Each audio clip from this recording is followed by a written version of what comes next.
The official decree has come down. From midnight tonight, all podcasts about books are going to be made illegal. So, me and Nick are going to be blowing ourselves up on this last edition of Literary as Feck. Pause to put in title of video.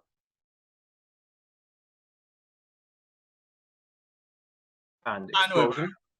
Yes, no, that would be too much hard work.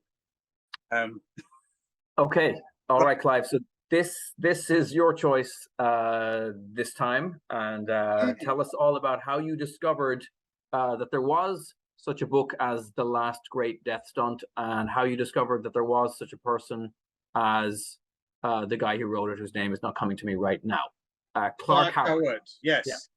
Yeah, well, Clark Howard, I think actually the people over at Paperback Warrior podcast might have talked about The Last Great Death Stunt, but I don't know if they... I read an article on the site. Oh, okay, I didn't read that article, but I remember them mentioning it in passing as, because they're quite a good resource. I quite like their podcast anyway, but they also do quite a good job of mentioning when there are Kindle reprints of things, and I'm very keen on, you know, I mean, if I had the resources and I was in the right place and the money was right, and you know, I'd just go down to a secondhand bookstore every week and come back with a stack of things that I know nothing about, and I would just, you know, start reading. Oh, that's rubbish. So and then find the gold. Right. I had good luck with Jimbo Cho back in the day. When I lived in Tokyo, and I did find things. But yes, there's things to be found for sure. But Kindle is also your friend here, right? Yep. So there's a lot of reprints, very, very cheap. And yeah, that's how I got around to reading like that book, Shark Hunter. Is it called Shark Hunter? About the similar to the Last Great Death Stunt. There's a televised fight to the death with a shark in a swimming pool, and great. Awesome. How is there not an Italian movie based on that? Right. Okay. So I think they mentioned The Last Great Death Stunt, and then also I'd happened to have read another Clark Howard, again, cheap as chips, Kindle, The Arm. So it's turned into that. So that's villain film, The Big Town. Right. How was it? Because it piqued my curiosity when I went to the Wikipedia page about the author, and then I was like, hang on, so he had, obviously that book seems to have been a big enough success that it was adapted.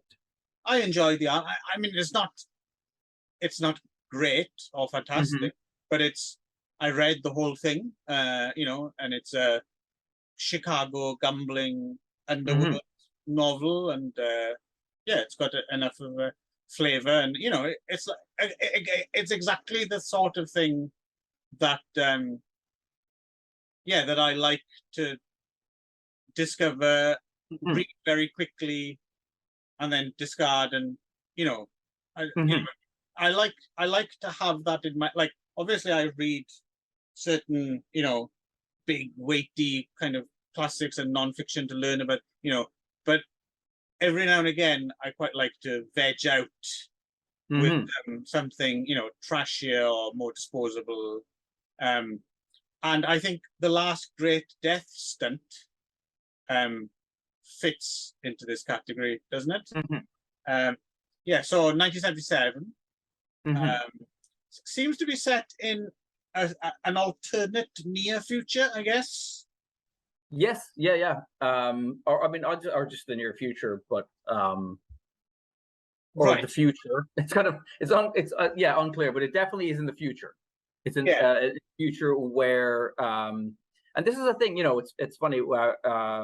You and I were talking elsewhere about Tom Tully, who is a British comics writer who had a thing for rollerball ripoff kind of, So there was this thing in the air in the 70s of this idea of like that, audiences were going to become increasingly bored with regular sports and regular entertainment, and that it was going to go ultra violent. And one of the ways, or in some of these stories, it is this idea that we've reached this almost like socialistic utopia where our needs are met and everyone's kind of, everyone's safe and happy. So therefore, the only jollies people can get are to watch people beat each other to death, or, in this case, do death stunts, right?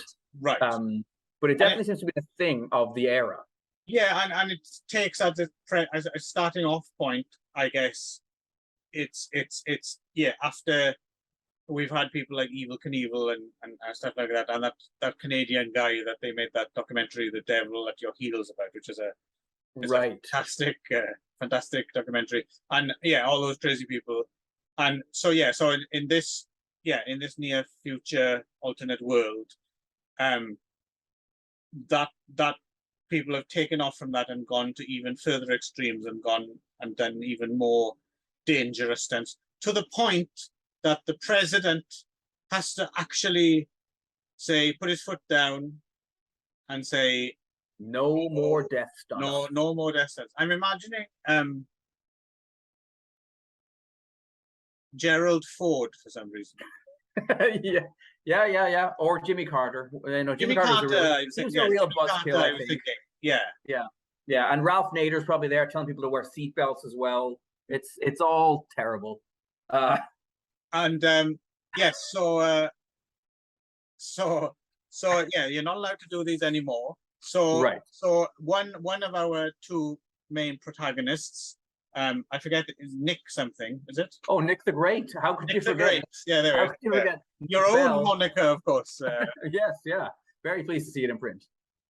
Yes, Nick the Great. He's a still practicing death stunt artist, right? He does this great stunt right at the beginning of the book, and I was trying to figure out the logistics of it, because it seems so.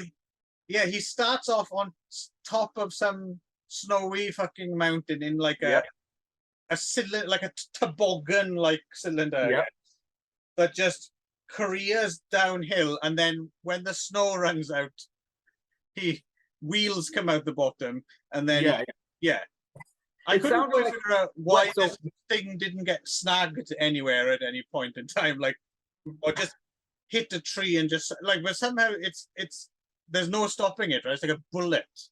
But what it's funny is what it reminded me of is when I was a kid in Wicklow town, and Wicklow is extremely hilly. I lived in a place called Wicklow Heights, so I was at the kind of literally the top of the town.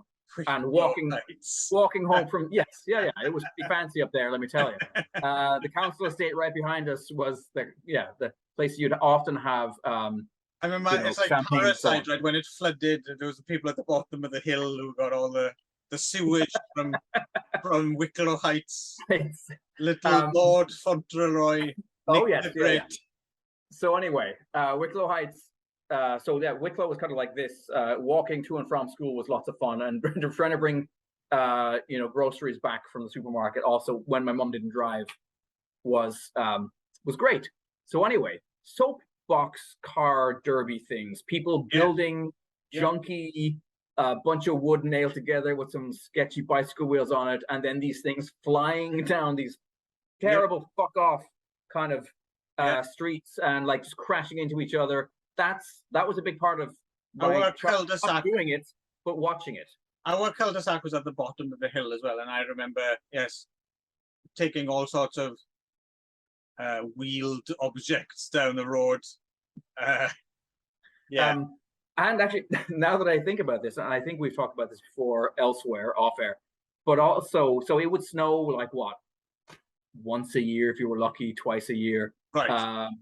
And so, but occasionally it would snow a decent amount, enough to kind of get some sort of idea of a sled together, right?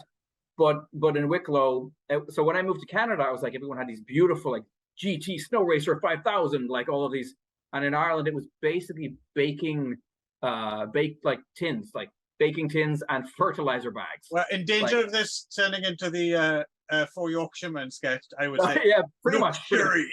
Because I do remember us going to a fucking mountain as well, not just going to a proper snowy mountain on the Black Mountain with a bin bag. Black bin bag. Yeah, we did have fertilizer bags were a luxury because they were a little thicker, kind of white, you know. But anyway, how the other half live, eh? I had a friend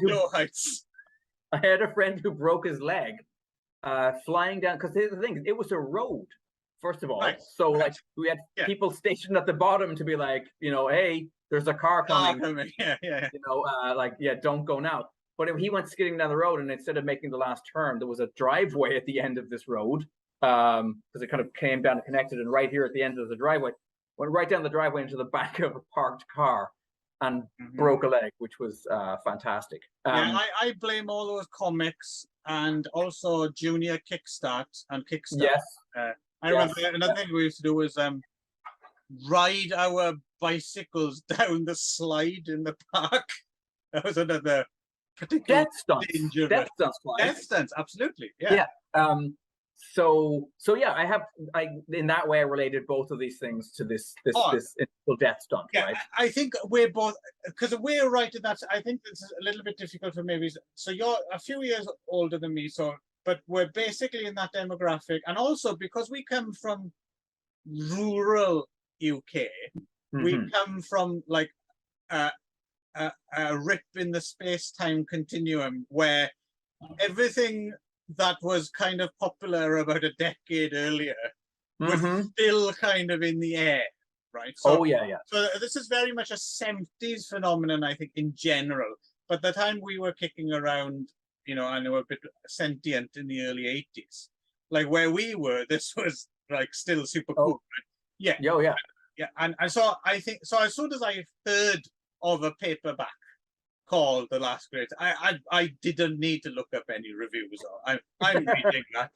Like, and I'm sure you would have, if you would have heard of it first, you would have just, we're doing Last Great Death Stunt, Clive. Like, and yeah, if there's any other Death Stunt paperbacks out there, I'm sure there are.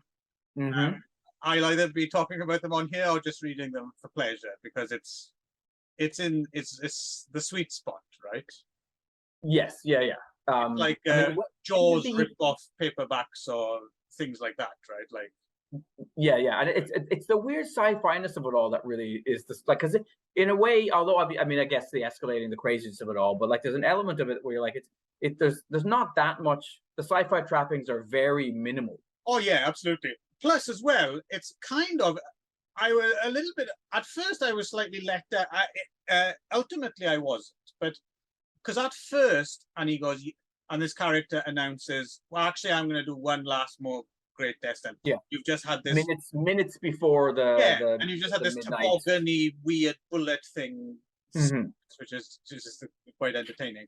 So then I'm thinking, oh, you know, what's going to be the, you know, it's going to be like, oh, I'm going to jump a motorcycle over a swimming pool full of sharks and land in a giant squid's mouth and or whatever the fuck.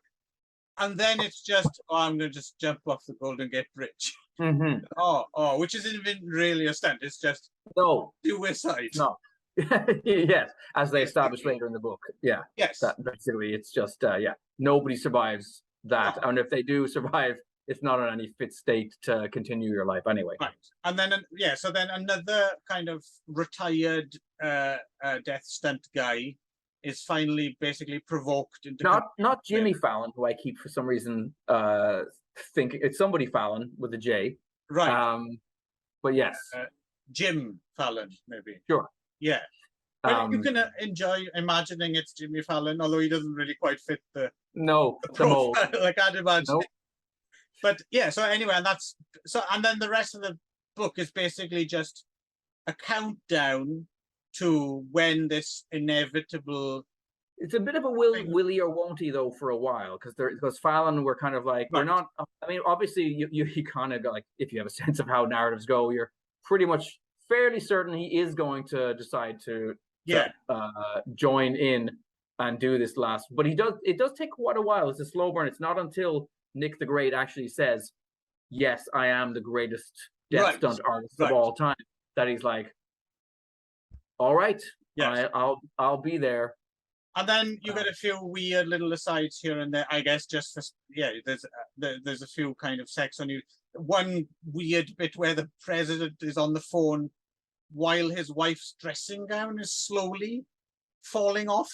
If you remember this scene. Yes, that was awesome. It's like, oh, I can almost see her left. I'm thinking, you've been married for years. Like, I mean, good on you that you're still keeping it alive, right? But it's just such a weird scene out of nowhere, right? Like he's getting so excited about watching his wife at the dressing. The sex scenes are all awkward in that book, to be honest. They none of them really quite. They all feel like that they were a mandate by the paperback company, like you need to have this many sex scenes, and just awkwardly shoehorn them in where you also can. That fantastic 70s. I would imagine for people born later, this must just be head spinning. And we grew up with it, so we kind of get it to a certain extent. But the ubiquitous casual racism of the 70s, where you show people like.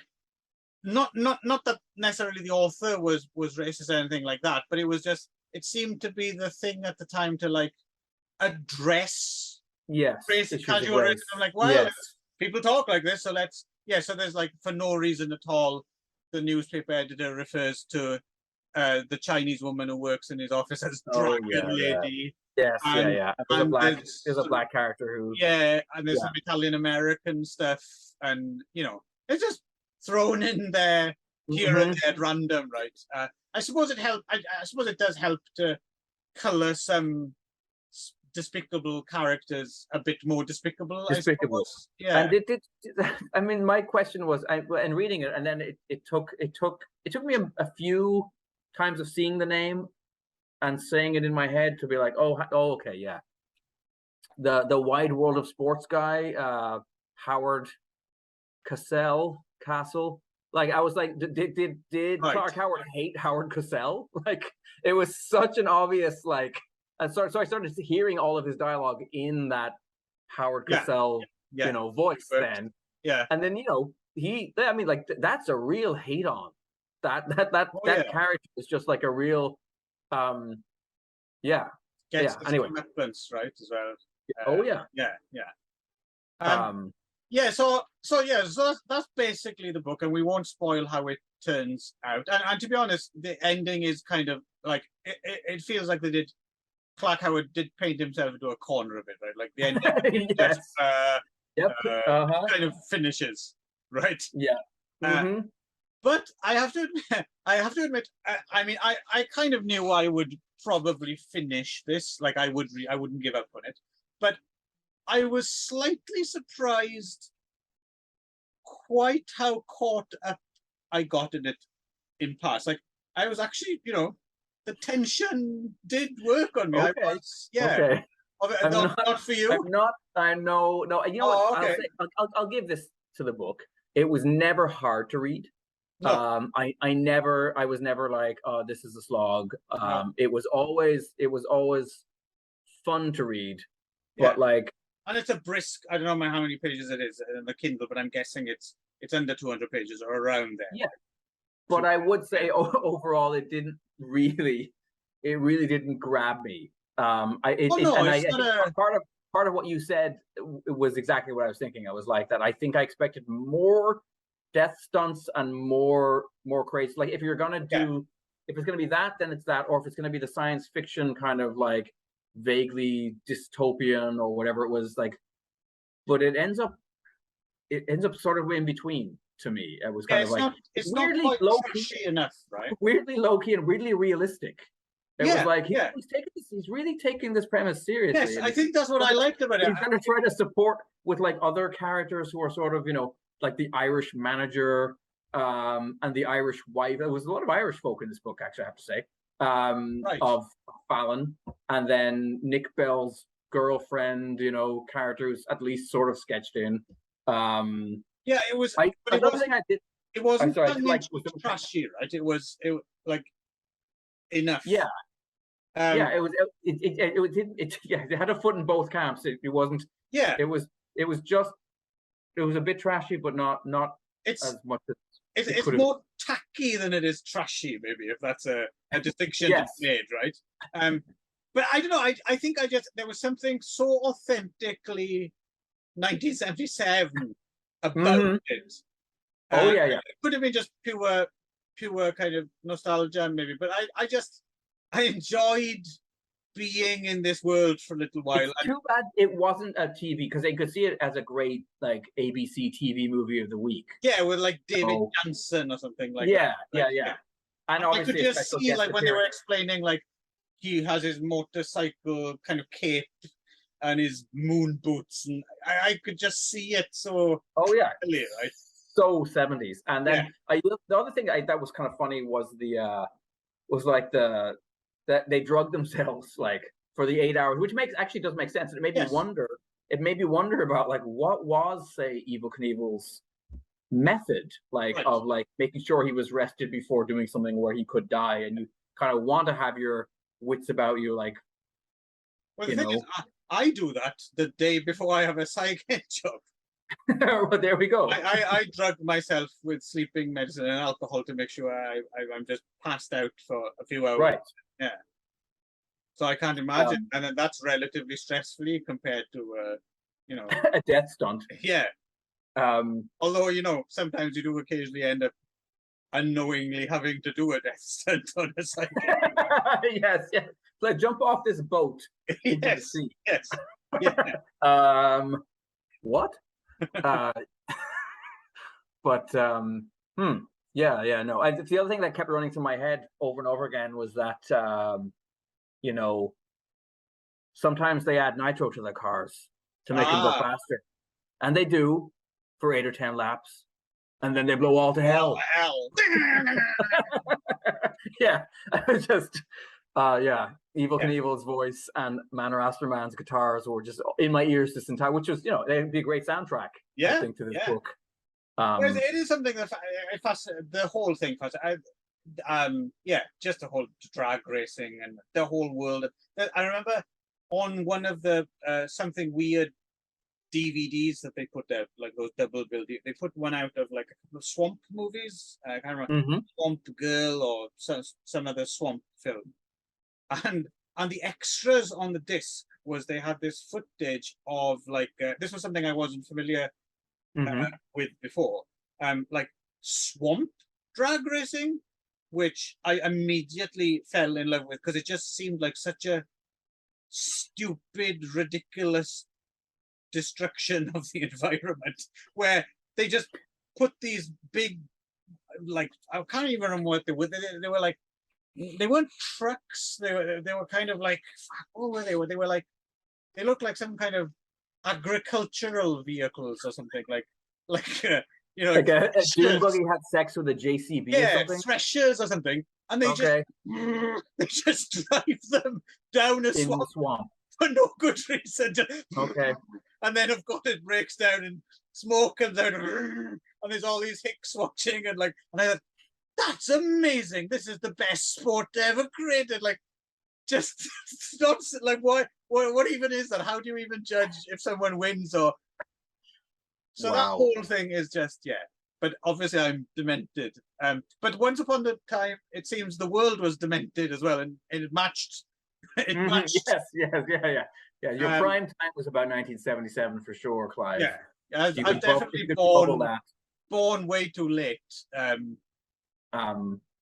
You think swamp racing, like when I think of the Florida Everglades, you do it in those big fan boat things, like that's where you would have souped up. I don't think there's enough destruction of ecosystems. Okay, all right. Because you're just on the surface. You really want to be getting down there and churning up, alligator nests or whatever the fuck they've got down there. Right. Wow. Destroying rare plant species. Upsetting any swamp things. Yeah, but so just to bring it back there, so like I said, I read The Arm and that was fun enough, and I read this and it's fun enough. So I wouldn't say I'm a Clark Howard fan or completist, but if I come across, like, for instance, if I happen to be in Jimbocho and this is Clark Howard, and it was it was something like Killer Piranha, Yeah. I'm buying that. Right. Or you know, if it's the right kind of thing and it's got a Clark Howard name on it, I'm probably going to give it a go because you know he's just you know he might have written one truly trash masterpiece. Yes. Yeah. Maybe Now, it's about swamp. Maybe it's about swamp racing. Let's hope. Have you seen the movie, the Matt Dillon movie that's based on The Big Town? Yes, I have. Yeah. Okay, and In is fact, it I rewatched it because I remember seeing it when I was a kid, and then I rewatched it after reading the book. okay? It's not very good. Okay, all Yeah. right. It's not very good. Bruce Dern's in it, but Okay. yeah, Always happy to see all some right. Bruce, but okay, not something to. I'm not gonna seek it out. No, and the Arm is such a quick read. You know, they basically take about the same amount of time, so you might as well, Yeah. just read the Arm. Well, I mean, I like books about gambling. I like, I mean, Yeah. we we were just talking momentarily ago. That's not even a thing. Momentarily ago. Anyway, we were talking a moment ago about the Richard Stark Parker books, and one of the things that I like, which I didn't mention when we were talking about that, in them is the attention to detail of like the job of heisting, like the amount of time spent in each book about planning a heist, and the same goes for any books about gambling as well. I appreciate that kind of like, this is how a dice game is fixed, or this is how that stuff is manna to me. Like, I'm happy. It's educational, and actually in this as well, I quite appreciate that the potted history of the Golden Gate Bridge as well, which is kind of quite interesting. Yes. Yeah, not a good statistic if you want to throw yourself off, unless you're planning not to make it, I guess. If you're planning to make it, it sounds like a very bad idea. Yeah, that's your goal, right? Is as famous. No, actually, it wasn't. I'd done this for some reason. I always thought that's where Tony Scott jumped off, but it's not. Oh, right. There was that bridge between Brooklyn and Staten Island, right? That's the bridge. Crazy statistic in there just about how many of those tensile steel things there are and how many times they circumnavigate the globe if you were to lay them end to end. Yeah. And I was like, I always love a good. I'm just trusting Clark Howard at his word, but he did some research. Made that up, right? Yeah. Yep, entirely possible. Yeah. I think there's a danger of, if you take in all your knowledge from old paperback books, then you might have a slightly skewed understanding of the world. Yeah. It's funny though, whenever like you say Clark Howard, he sounds like a mashup of like weird tales writers, like to me, like because of Clark Ashton Smith and H.P. Lovecraft, Howard Phillips Lovecraft. Clark Howard just sounds like a guy who should have been writing about ancient evils. And I don't know if it is a pseudonym or not. I didn't actually look him up. You said he does actually have a Wikipedia page. Yes, I believe so, or maybe not. Actually, maybe I found him. Maybe I had to find him elsewhere. Oh, okay. Born in Ripley, Tennessee, in 1932. One of the most honored true crime and mystery writers in America. Longtime favorite of readers of Ellery Queen Mystery Magazine and Alfred Hitchcock. And he won a whole bunch of awards, I guess. And I don't think the last Great Death Stunt won any awards. No, probably not. He was in the Marine Corps. Okay. Yeah, I don't know. A longtime member of the Mystery Writers of America, Authors Guild, and Writers Guild. Who knows? He might even have written like a really, really good book at some point, and then just kind of churned out things. Yeah, he won a bunch. He won a bunch of awards for mystery stuff, so he may have a couple of good mystery novels out there. Yeah, certainly. Along what I read so far, I'm happy to give him the time of day. Yeah. So you sounded as if you kind of got on with this. You didn't. Oh yeah. No, it was not a chore at all. It just I think it was slightly. It was just a little bit less over the top. And I was a little like, at a certain point, I had to just change my expectations. Be like, hey, he's taking this serious. He's trying to write a novel about this.